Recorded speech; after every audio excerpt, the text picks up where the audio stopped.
Alors aujourd'hui, je dirige une structure qui s'appelle We Are Social, qui est une agence de communication spécialisée dans les médias sociaux. Quand je dis je dirige, c'est un bien grand mot pour l'instant, puisqu'aujourd'hui on est que 4, 5 bientôt j'espère. En fait, je suis en train de monter la filiale française d'une agence de communication qui a été créée il y a 2 ans en Angleterre, donc toujours We Are Social mais à Londres. Et puis pourquoi je suis rentrée en France, et pourquoi je monte la structure, je dirais que c'est tout...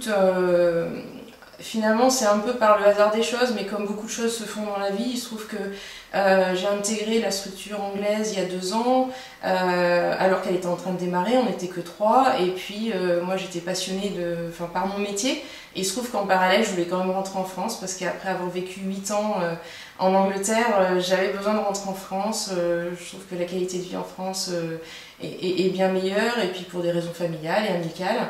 Donc voilà, donc je rentre en France avec comme opportunité du coup de monter la filiale de l'agence dans laquelle je travaille depuis 2 ans. Alors je dirais que les grandes étapes, disons qu'elles ont déjà été très fortement orientées par mon cursus Subdeco, hein, puisqu'après Subdeco Rennes, j'ai dû, dans le cadre en tout cas du parcours Subdeco Rennes, j'ai dû partir 1 an à l'étranger, donc je suis partie 1 an obtenir un MBA à Londres, enfin à Leicester. Et puis suite à ça, en fait, j'ai décidé de rester sur le marché britannique. Donc j'ai travaillé pour quelques entreprises, dont Playtex pendant 2 ans. Et suite à ça, en fait, je suis tombée sur une annonce dans le Times par Renault. Donc j'étais toujours en Angleterre, qui cherchait à recruter en fait des jeunes cadres internationaux dans le cadre d'un programme qu'ils appellent Creuset International, où on était une vingtaine d'Européens, en fait, de personnes en Europe à faire partie de ce programme de management. Et l'objectif, c'était vraiment de changer de rôle tous les 2 ans et d'intégrer une structure étrangère au final en tant que directeur marketing. Voilà. Et puis il se trouve que voilà, j'ai fait pratiquement 8 ans chez Renault, à différents postes, opérationnels, marketing, stratégique, etc. Donc une très très belle carrière d'un point de vue humain, parce que c'est vrai que c'était une belle famille. J'ai rencontré beaucoup d'amis, j'ai surtout acquis un processus de pensée, de réflexion, un processus stratégique. Donc c'est des grandes structures en fait qui nous apprennent beaucoup. Et puis il se trouve qu'en 2005, de façon personnelle, je me suis impliquée dans les médias sociaux avec un blog personnel, rien à voir avec le boulot, mais en tout cas je suis tombée un peu dans la marmite des médias sociaux, et je suis vraiment tombée amoureuse de ce sujet, et au fur et à mesure j'ai un peu intégré les médias sociaux dans ma stratégie au sein de Renault. Sauf qu'au bout d'un moment, c'était devenu tellement ma passion que finalement je voulais plus faire du marketing traditionnel. Donc j'ai commencé à faire pas mal de conférences sur le sujet des médias sociaux, leur application dans le marketing, et j'ai eu de la chance en fait en juin 2008 d'être repérée sur Twitter, pour ceux à qui ça parle, par un monsieur qui lançait une start-up anglaise, donc We Are Social, et qui m'a juste envoyé un message sur Twitter en me disant est-ce que ça te dirait de boire un café, et il m'a embauchée dans la demi-heure suivante. Voilà, donc j'ai intégré cette structure, je les ai aidés à monter la structure anglaise, même si je n'étais pas associée à l'époque. Et aujourd'hui on est une trentaine à Londres, et donc je monte le bureau parisien comme je disais. Donc passage d'une grande structure comme Renault avec des milliers d'employés, une structure très cadrée, très procéduriale, politique, à une agence de communication, une start-up, donc beaucoup moins de garanties, moins de processus, tout à mettre en place. Ceci dit, je pense que c'est intéressant pour les trentenaires en fait de passer d'une grande structure à quelque chose d'un peu plus ouvert en termes d'idées, d'innovation, de créativité.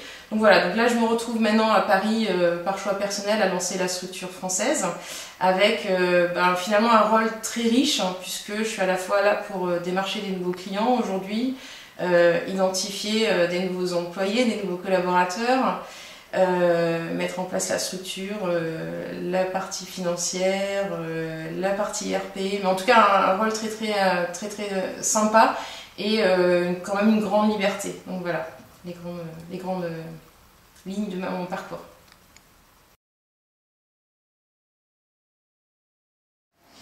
Alors l'Angleterre et la France, je dirais que j'ai commencé ma carrière en Angleterre. Et je suis rentrée en France, je suis repartie en Angleterre. Pendant très longtemps, j'ai cru que finalement le marché anglais était beaucoup plus dynamique. moins politique, plus réactif et moins hiérarchique aussi. Je pense que beaucoup moins de hiérarchie au sein des structures. Et puis finalement, je suis rentrée en France là il y a juste 3 mois et j'ai l'impression que le marché français a changé. Alors peut-être que c'est moi qui m'y suis faite, mais en tout cas, finalement, pas tant que ça de différence. Voilà. J'ai eu, je dirais, parmi le nombre de managers que j'ai eu, notamment chez Renault, j'ai eu la chance d'avoir 2 très très bons managers qui m'ont marqué. Le tout premier en Angleterre, mon premier rôle, et puis un de mes derniers managers en France, qui aujourd'hui, et je le dis souvent en fait, aujourd'hui si je pense que je suis, en tout cas je l'espère, une bonne manageuse, en tout cas c'est ce qu'on me dit, c'est certainement parce que ces personnes ont su m'inculquer la bonne façon de manager. C'est pas quelque chose qui s'apprend dans les livres, et je pense que d'avoir des bons modèles professionnels, ça aide. Les palmiers forcément, mais je pense que tout le monde doit répondre la même chose. Non, je pense que le SRN a vraiment eu un impact fort sur ma carrière. Aujourd'hui, j'en serais pas là où je suis si j'avais pas fait le SRN, parce que je serais certainement pas partie à l'étranger, et du coup, j'aurais pas eu les opportunités qu'on m'a offert aujourd'hui. Ça a eu un fort impact sur moi, et puis aussi le réseau. Aujourd'hui j'ai toujours une dizaine de très très bons amis. Malheureusement pour moi ils sont un peu partout dans le monde, enfin surtout en Europe, mais un peu comme tous les anciens SRN. Mais ça fait des bonnes vacances de temps en temps, la Croatie, l'Allemagne, voilà.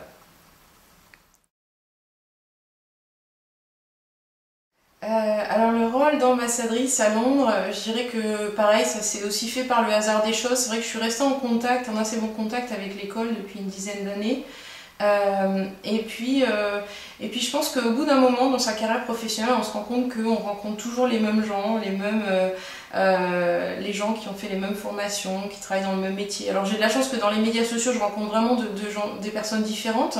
Mais ceci dit, ça me paraissait intéressant en fait, de rassembler tous les gens, les anciens de Londres les anciennes reines qui étaient à Londres. Donc on a fait quelques apéros, puisque après je suis rentrée en France. Et c'était très sympa, j'ai rencontré une vingtaine d'anciens, enfin d'ailleurs certains très très jeunes, qui étaient à Londres, et je pense que c'est intéressant pour eux d'avoir ces échanges, de rencontrer leurs aînés et d'avoir un peu leur retour, mais aussi pour les entraider, pour l'entraide entre anciens. Moi je trouve que ce qui a été fait depuis 1 an ou 2 à l'ESC est génial. On voit enfin une vie associative à l'école.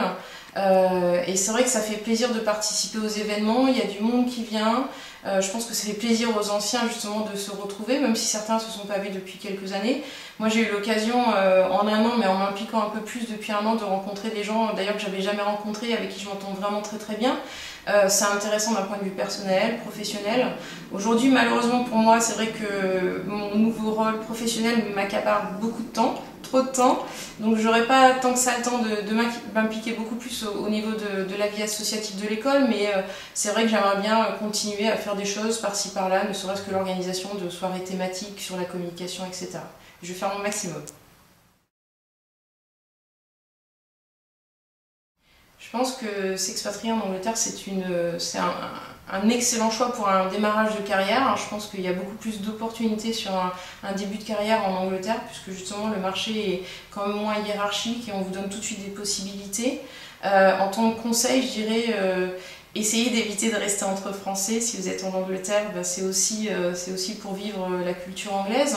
Mais par contre, profitez justement, c'est un peu antinomique par rapport à ce que je viens de dire, mais profitez quand même d'essayer de rencontrer d'autres Français, puisque vous avez l'avantage d'être à l'étranger. C'est le moyen de rejoindre des clubs d'expatriés français et du coup de s'ouvrir à un réseau un peu plus large que vos amis, vos collègues proches. Voilà.